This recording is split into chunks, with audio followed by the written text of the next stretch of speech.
મેળવીએ। જી કુલદીપ।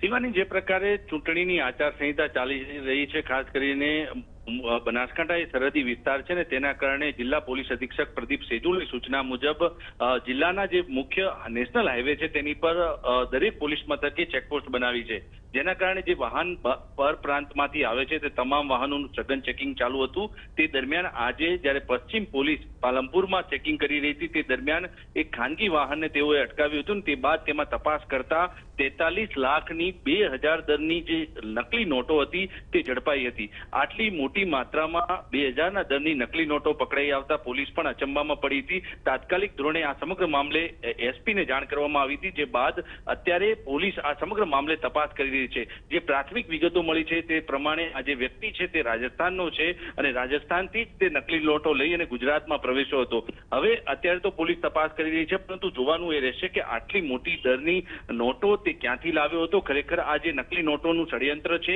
તે ક્યાંથી ચાલે છે, આ તમામ બાબતોએ બનાસકાંઠા પોલીસ તપાસ કરી રહી છે। જોવાનું એ રહેશે કે આ જે શખ્સ ઝડપાયો છે તેની સાથેનું આખું નેટવર્ક ક્યાંથી જોડાયેલું છે અને આટલી મોટી રકમ તેઓ નકલી નોટોની ક્યાંથી લાવ્યા હતા। આ સમગ્ર બાબતે જિલ્લા પોલીસ અધિક્ષક પ્રદીપ સેજુલના અધ્યક્ષ સ્થાન નીચે તપાસ ચાલી રહી છે। શિવાની। કુલદીપ, આભાર માહિતી